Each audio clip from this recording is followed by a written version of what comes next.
perk up. We're back in action in the most literal freaking sense. So I got one question, and honestly, this kind of hurt my feelings a little bit. This, I mean, not really, but in a weird, gym bro kind of way. But the comment was, Sam, is your chest developing strength, or are you regaining chest strength so much quicker than your quads? And then he goes on to say, because I feel like your chest is already at full strength, or at peak strength, rather, just because I did the 150s for like 17. And my first reaction is like, is that how you think of me? 150s for, and that first set was not 17 reps either. That was like, maybe, actually, I don't remember. Well, either way, the 150s felt freaking heavy yesterday. So no, we're not at peak strength. We're not even close to peak strength. I'd say, and not that I'm a power lifter, but I would say, I'm rocking about 70%, maybe 70-ish. I don't know. Either way, not totally reacclimated to some insane weight yet, but it is happening at a pace that I'm comfortable with, Now, that's only for some movements.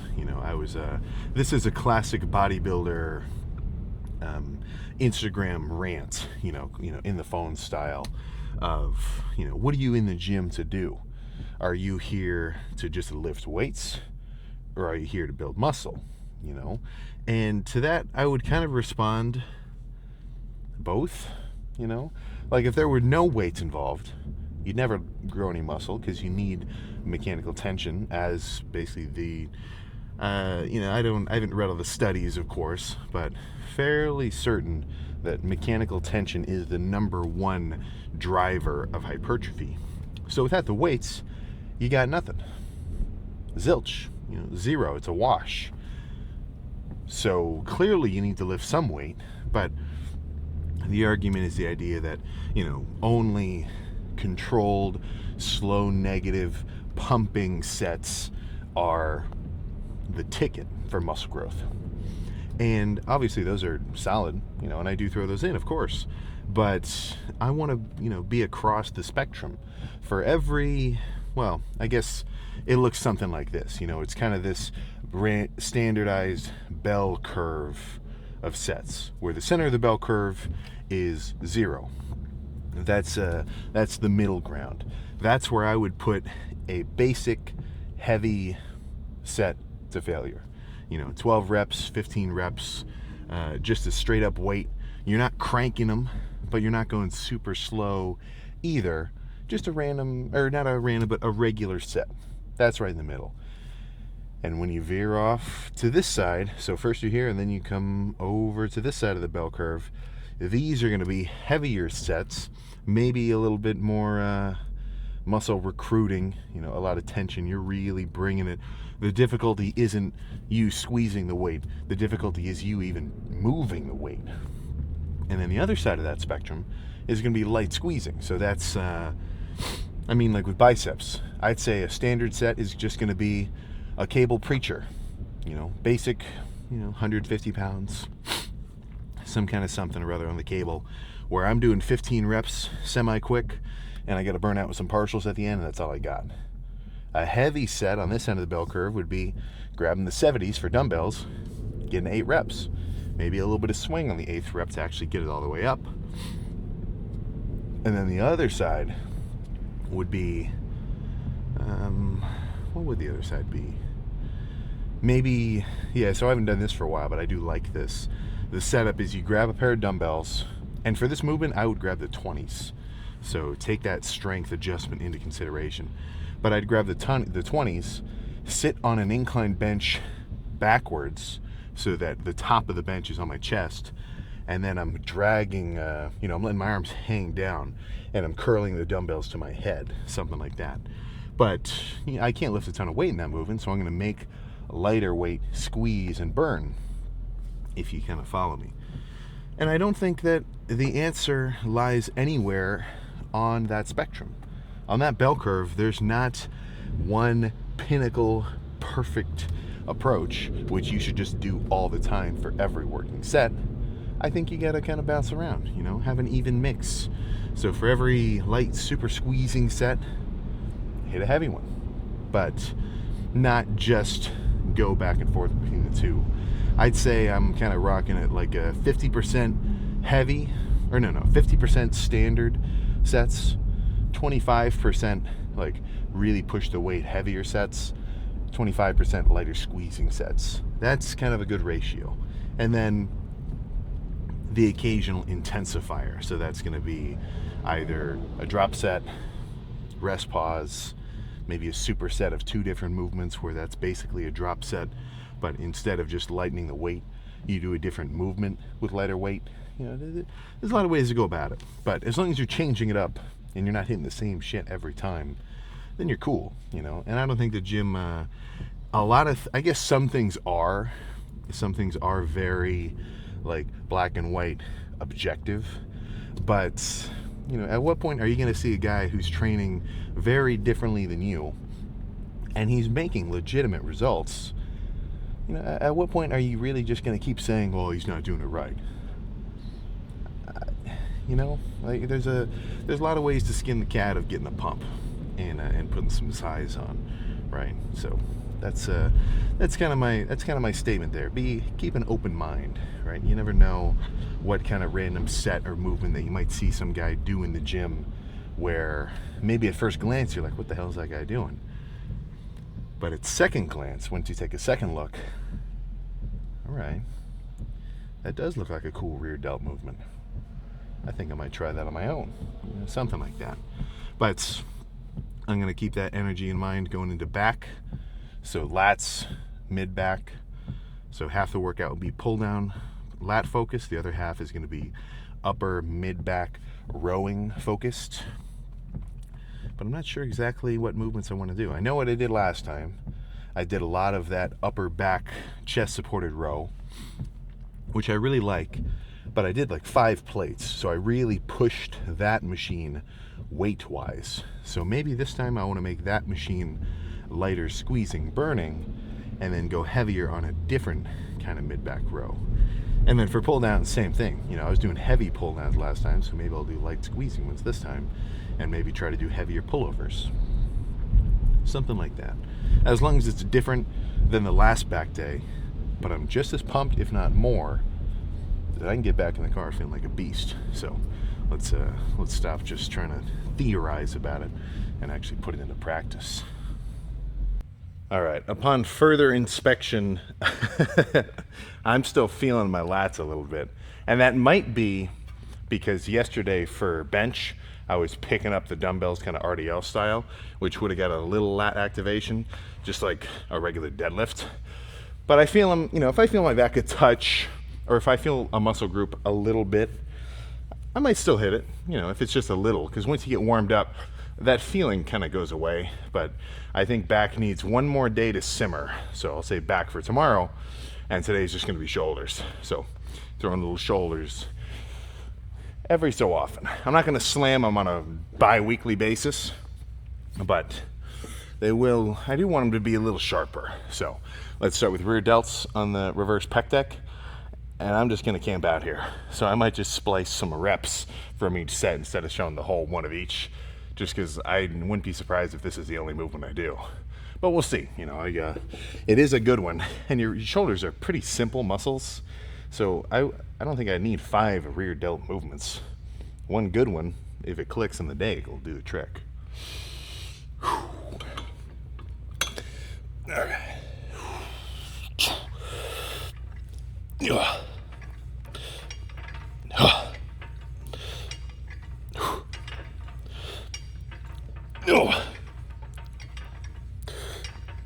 Yeah. Yeah. Yeah. Okay. Woo. A little heavier. Yeah.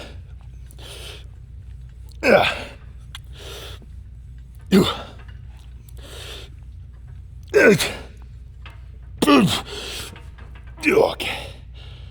Whew. All right, 240 just felt substantially heavier than 200. I gotta go back. Okay.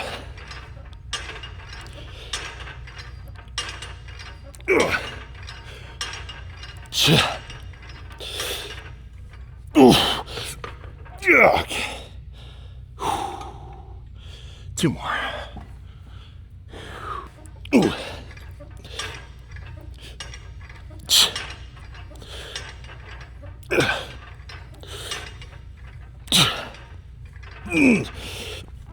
Okay.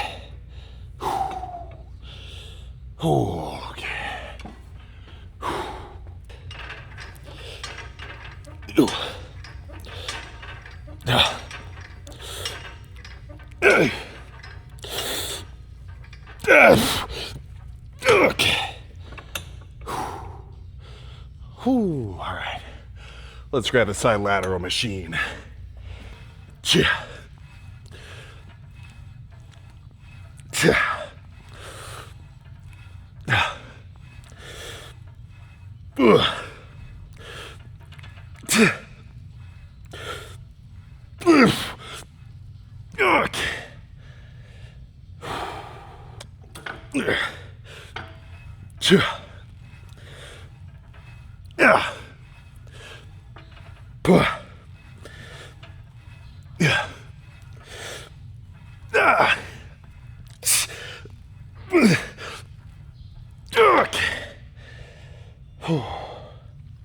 All right, one more, and then let's do some dumbbells.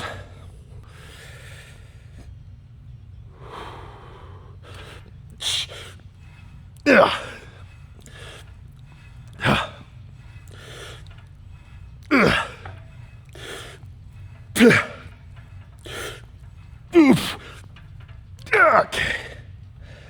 Oh my goodness.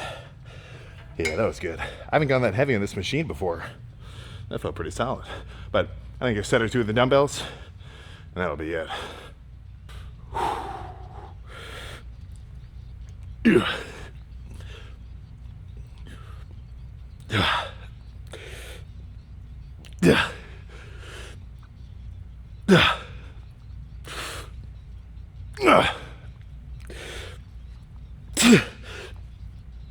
Okay.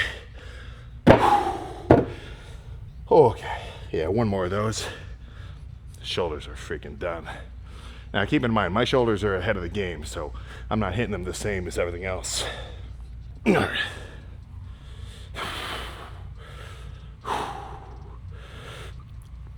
Yeah.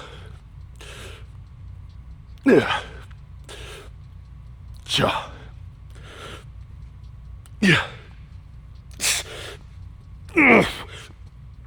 Okay. Oh my God. All right, shoulders are feeling bulbous. Let's see if the looks match. All right, that was good. Even just raising up this arm to grab the thing is making my shoulder freaking burn. So here's what I'm talking about. As much as we all know the gist of shoulders, what I'm really trying to hype up is the idea of really slamming your rear delts, because some extra front delt development, yeah, you know, it's pretty cool. I'm trying to somehow portray this with the shirt, but having your rear delts like creep over your back and have like a separate bulbousness, like compared to your tricep, like see that sort of roundness over the back of my tricep, and then it comes out again over the back of my rear delt. That's the cool part. That's what I'm aiming for. And I don't remember where I learned that from, but I've been respecting rear delts since I was a beginner. And I don't mean like, you know, 2 years in. Like I remember slamming bent over dumbbell laterals like seated.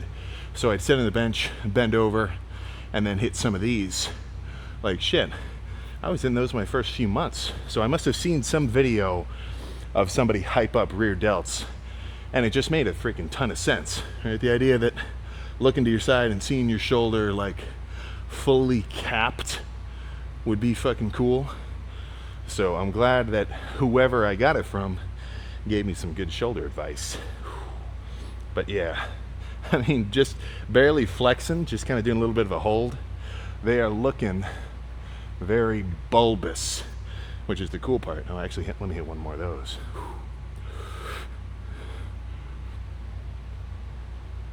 Oh my gosh. I mean, even this is just fucking kind of nuts. Like, you know, beefcaking up your traps and then seeing your shoulders like extra rounded over. Yeah, that's cool. Let's see if I can even hit a side tricep. I gotta pull my opposite arm back.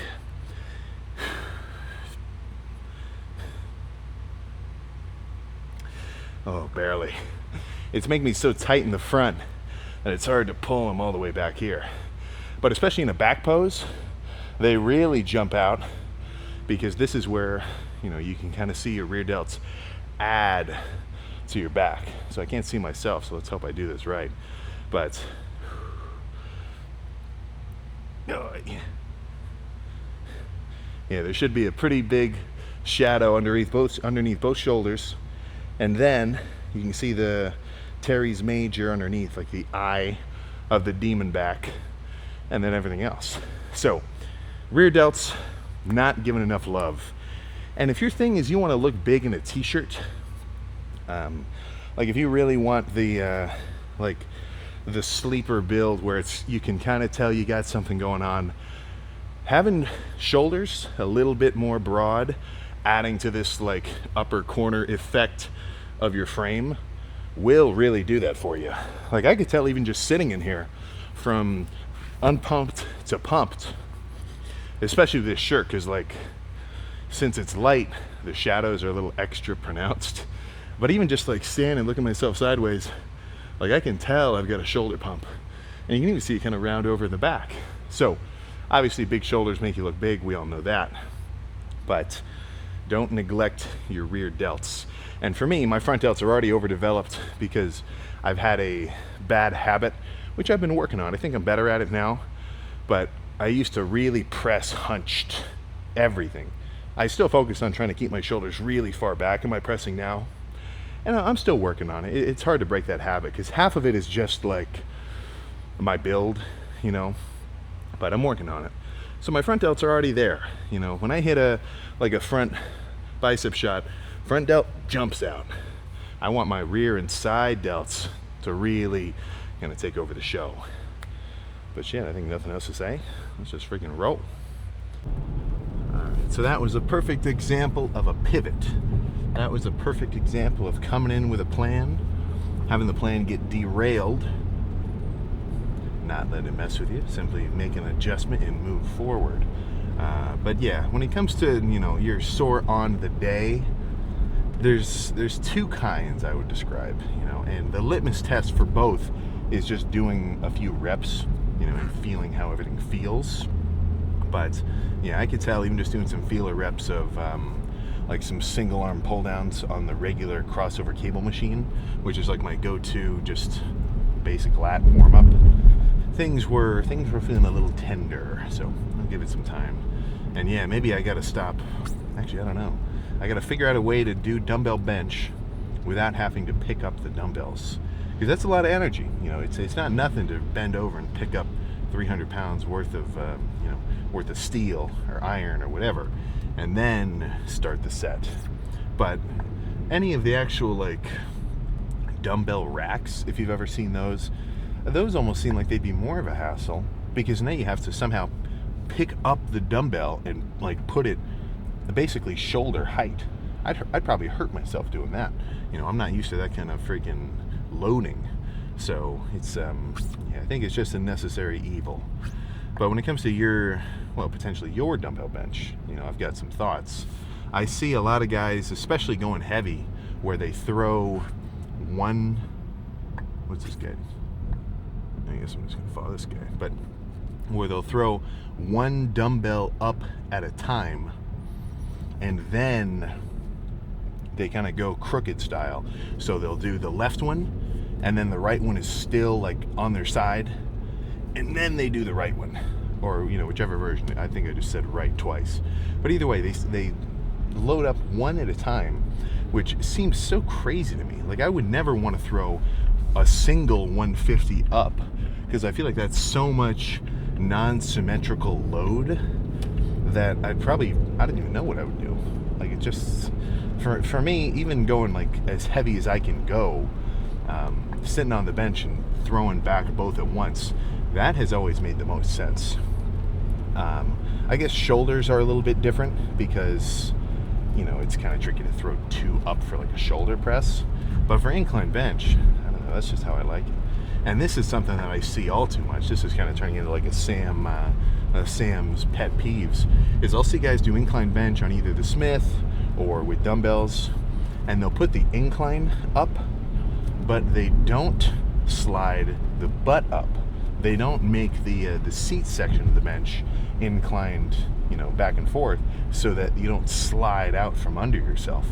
Because that is like, at least with dumbbells, maybe you can throw them off, like if your butt slips out from under you. But with a Smith machine, I mean, shit, dude. Worst case scenario is, a steel bar knurled with however much weight you're doing, headed straight for your freaking, straight for your noggin. Terrible. So make sure your freaking benches are set right. Or videos where guys, they throw the dumbbells up and then they didn't actually get the pin in all the way, and then the bench like smacks down on them.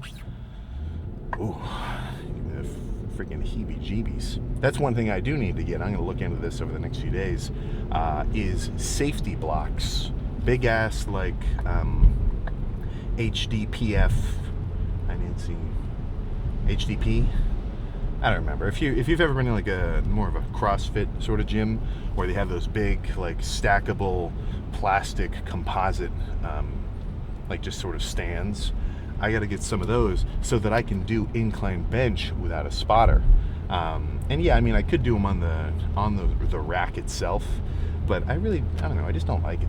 Something about doing it out of the rack, it just doesn't do it for me the same as that actual incline bench as like a full setup. But unless I've got a spotter, I don't want to freaking do it, because that's you're just asking for trouble. I don't mind going as heavy as I can on dumbbells, because if I fail a dumbbell, just throw that shit down. So if you ever have access to safeties, I would recommend using it. And I don't know, I don't see why not. I mean, I've seen videos of guys squatting like, hundreds of pounds. I'm not talking 300, I'm talking like 500, 600, and they're on a rack and there's no safeties. Like, it doesn't make sense to me. I've squatted without safeties before, with two guys spotting me, and even then, kind of asking for trouble. So, there's as much as, your boys really know what they're doing when it comes to throwing some weight back up, unless they're like seriously trained, like powerlifter spotters, it's hard to beat the unfeeling strength of a steel safety, sitting right at the perfect height, so that if I fail a set of squats, I don't have to launch myself forward like like an Olympic lifter, or somehow try to like dump the bar in front of me. All I got to do is a little half-inch, put it right down. So keep that in mind. If you know someone who's, let's just say a serial safetyless lifter, try to put them on. Try to put them on. The last thing you ever want to do is get hurt, and then the last thing you ever want to do is get hurt because you got hurt. So let's say I'm squatting and maybe I had a random adductor thing, so it makes me like really drop a squat rep quick. Well, if I get the safeties, at least I'm probably going to be cool. But without the safeties, don't even let me think about it. So let's change subjects. This is making me anxious. I've seen all the videos. Usually I try to scroll away before the shit actually hits the fan, but yeah, not good. So make sure you're only taking steps forward, because something like that would be, potentially like 10 steps back. Ooh. But I have got some traveling to do today, so we're headed over to do some 3D flavor testing. We've got some new stuff in the works. So I think we hit it off well with the orange cream edition. In terms of an orange energy drink, or like an orange like creamsicle kind of flavored one, obviously I'm going to say I like it, but I guess I just don't really see him that much. But we're headed over to California. I get Christian Guzman. I think he's waiting. I don't know if he's got to be already there. Well, either way, we're gonna get some more flavor testing and try to come up with, try to narrow down some of the new stuff we came up with. Like they've got spicy mango, which that sounds kind of crazy, right? But it's like a subtle heat. It's like having if you've ever tried like a spicy lollipop, that's sort of the equivalent. But like not a lot. It's just kind of it's very subtle. Things like that. But headed over there, and then after a few days we're headed over to Vegas Discount Nutrition. So it's not the biggest, it's not like a full-on expo, but we are going to be stopping over at that nutrition store doing a raw meet and greet. So that's going to be fun. So for me, obviously I'm excited about that just to see everybody, but I'm close to equally excited about getting to go to some new gyms, because if you've lived in the same city for long enough, you get the gist, almost. You get the gist of what's going on, and like who's where and what's what. So, I've had places that I've traveled back to multiple times. I wouldn't necessarily say vacation, just like a few day kind of trip. But there's this city over in California. It's called Monterey Bay. There's some pretty cool gyms down there. Petoskey, Michigan. They've got a really cool gym. I think it's Center City Gym. Super hefty. And then there's one gym which I really hope is still open because I want to go back to it. It's over in Hilton Head. It's there used to be a powerhouse over there that I really liked, and I've got old pictures. Like I was 170, maybe 175 at the time, but I've got some pictures of me doing like a lat spread, and I'm working out in a tank, doing bent over rows with a plate at 25. I feel like a badass. But we had traveled back there like for a family trip, and I was really excited to go back to the same gym because it was like, hell yeah, I get to come back to somewhere I haven't been for months, or actually no, years. I can kind of have this same gym, different guy kind of feeling. But it shut down. It didn't. I don't think it made it through COVID. That must have been the problem. And it was really cool. Like it was, like they had grungy equipment, but it was like clean at the same time. But I ended up finding a different gym that was around there that ended up being pretty cool. And now that I'm just running off a list, there's this other gym in Georgia that was pretty sweet. It was like more of a fitness center, like the city's rec center, because this was kind of more of like a, not retirement demographic, but how the cities kind of are in the South.